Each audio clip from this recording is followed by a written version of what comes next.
خلصت الكميه اللهم بارك. بصوا والله يعني نزلت الحمايه منه. بصوا بسم الله ما شاء الله كميه اللهم بارك. بصوا هو عامل ازاي. بصوا طريقه بسم الله ما شاء الله. ازيكم يا حبايب قلبي عاملين ايه؟ كل سنه وانتم طيبين. بما ان النهارده اول يوم لنا في السحور ان شاء الله، فانا هعمل معاكم رق طري النهارده. بعمله بميه وده دقيق وحاطط عليه ذره ملح، ودي ميه فاتره اهي. بصوا يعني دي مستحملاها. هنزل كده بيها بسم الله الرحمن الرحيم. نقلب كويس كده. يا ريت حبايب قلبي اللي بيشوفوني يقولوا لي انتم متابعينا من انهي بلد، ولو اول مره تشوفوني تشتركوا في القناه يا حبايب قلبي مطبخ بسمه.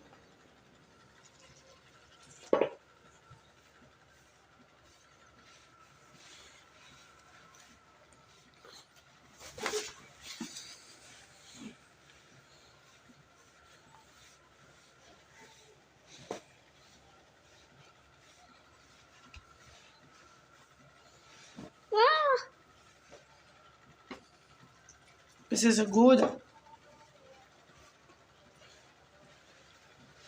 ده يا حبايب قلبي بيكون كيلو ونص دقيق عليه ذرة من الملح كده. بنديله المية اللي هو بيحتاجها عشان مش كل نوع دقيق زي التاني. هوريكم يكون شكل العجينة عامل ازاي بعد ما بخلصها.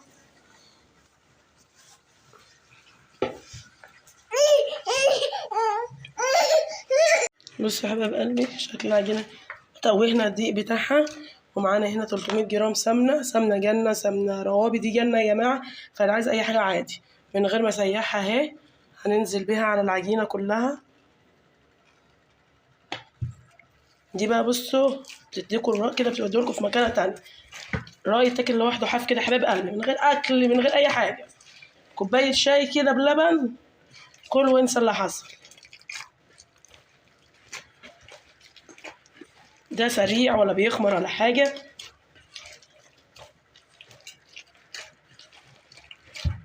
احنا عندنا العادات والتقاليد في البحيرة يا حبايب قلبي. في رمضان بنخبز كل يوم على قبل الفطار عيش سخن كده، عيش شامي او رق طري زي كده. واليوم برضو اللي بنسحر فيه اول يوم سحور بنعمل رق طري كده. في عادات وتقاليد احنا متعودين عليها، فانا برضو بعمل زي بيت اهلي وكده.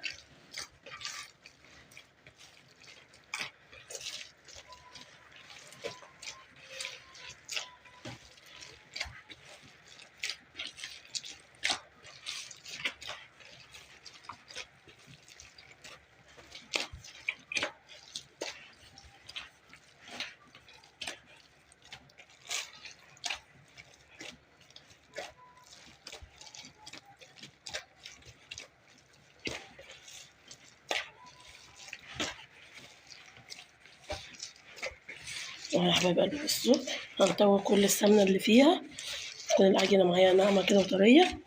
ده يبقى كده يا حبايب قلبي.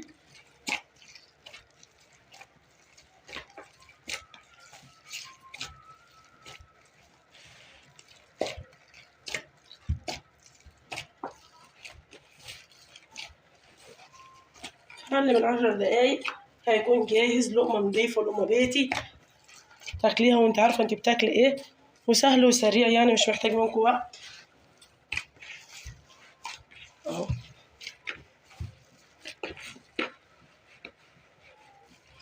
ازاي اعرف العجينة خلصت حبايب قلبي؟ تكون ايديك نضيفة بالشكل ده كده. بصوا يعني ما فيش فاضل فيها عجين خالص كده. ساعتها تعرفي ان العجينة بتاعتك عجنت كويس، مش محتاجة عجن تاني اهو. بسم الله ما شاء الله. بصوا شكل العجينة حاجة كده بسم الله ما شاء الله اللهم بارك. تعالوا معانا بقى هنقطعها ونوريكم انا بفردها ازاي. بس احنا بقى هنقطعها معاكم اهو. بصوا شكل بسم الله ما شاء الله.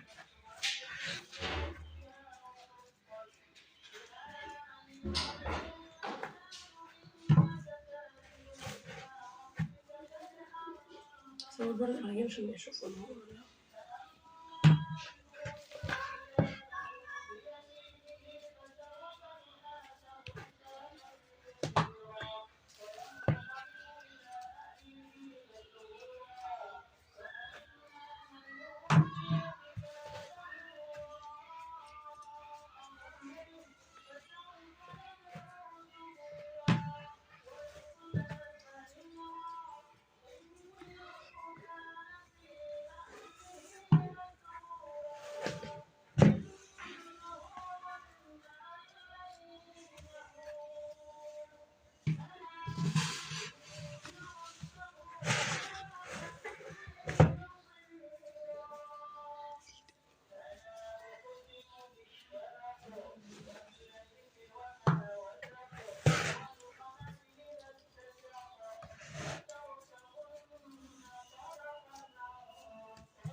هخلص تقطيع يا حبايب قلبي واوريكم انا بفرده ازاي واسويه في الفرن.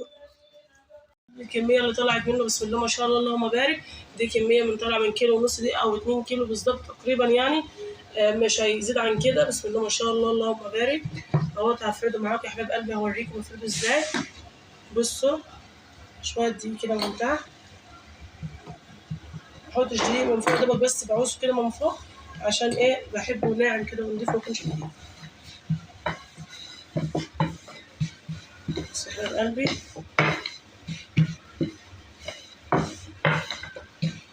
بصوا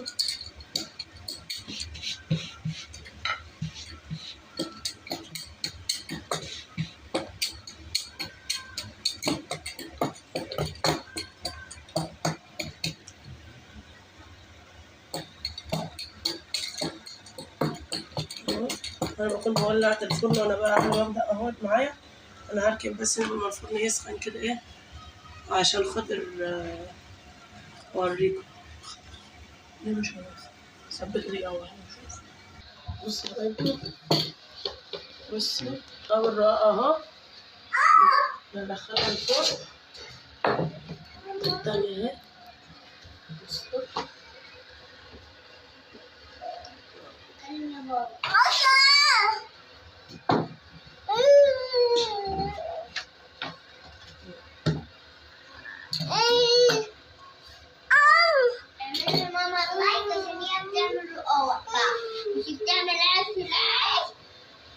بيتعمل أولها بيتعمل بعدين.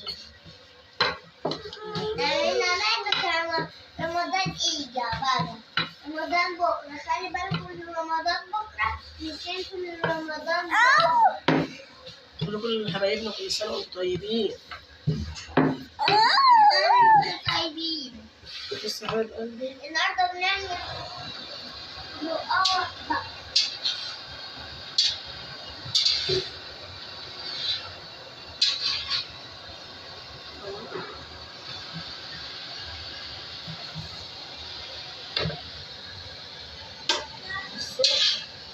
اللهم بارك فيه بسم الله ما شاء الله.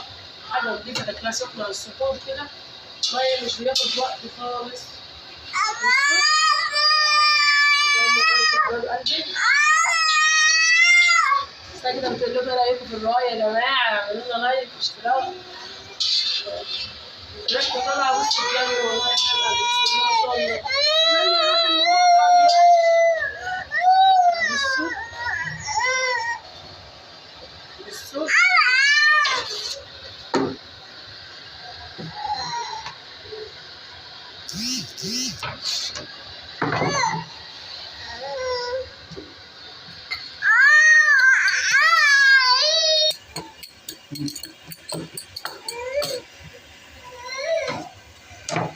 بس يا حبايبي الرقاقة كده ما بتكونش سلقها تقيل، بتكون خفيفة كده.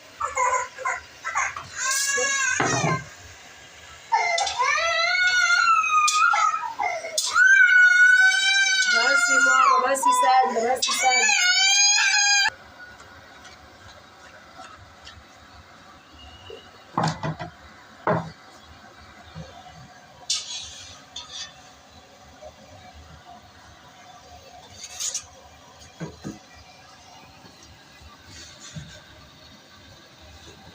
بس يا حبايبي ما دمتش اهوت في اقل من 10 دقايق.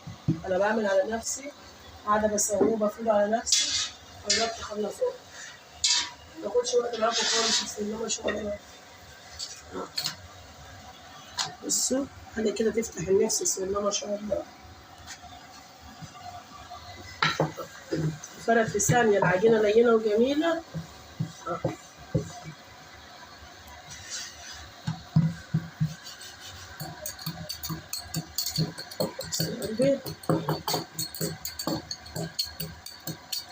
تعملي كده والشطار نقوم عجينيه في ثانية كده تخلصيه، تقدري تسويه في الطاسة كمان. بصوا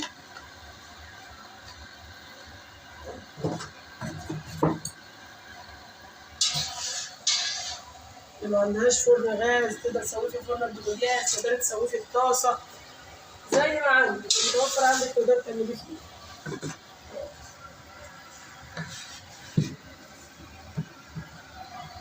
بصوا الله ما شاء الله يعني في ثانية.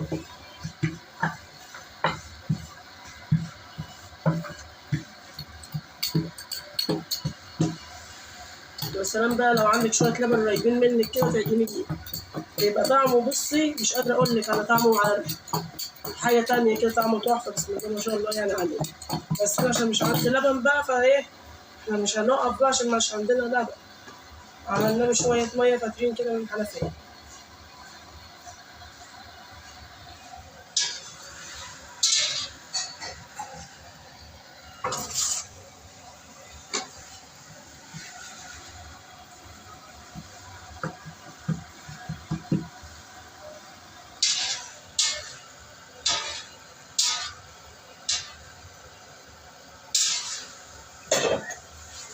بص يا حبيب قلبي من تحت بس من فوق اللهم بارك.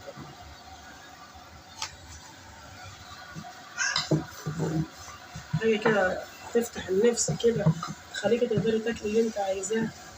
ولا لو بكوباية شاي باللبن يا حبيب قلبي كده السحري، لأن هو مغمس نفسه كده عشان فيه سمنته مش محتاج تاكلي فيها حاجة يعني. بس في ثانية بتنفرد منه. بنفض أي دقيق تحت أهو عشان ميبقاش فيها دقيق.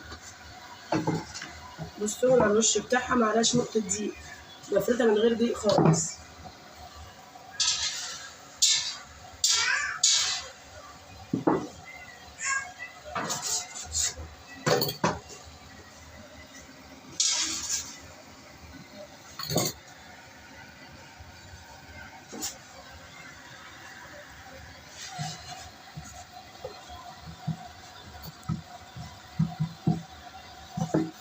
دي كانت الراس أصغر أصغر حتة، وأصغر توتة كده بتاعت ساجدة بنتي.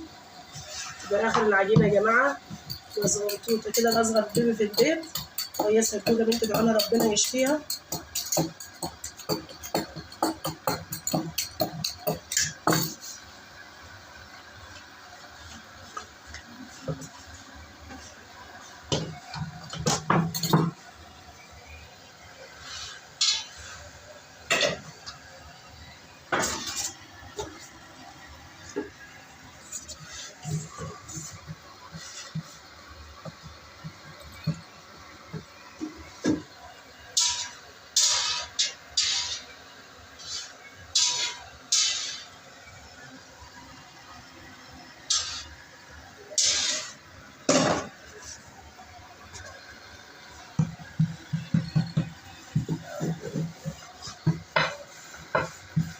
يا ريت تدعمونا باللايكات والكومنتات الجميلة بتاعتكم.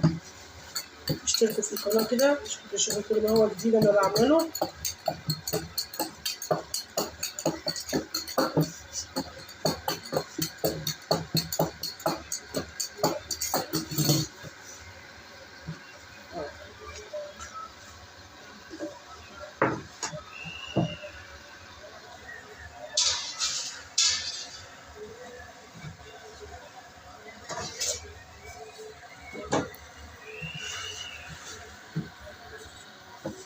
خلص بوريكم الكمية كلها اللي طلعت يا حبايب قلبي.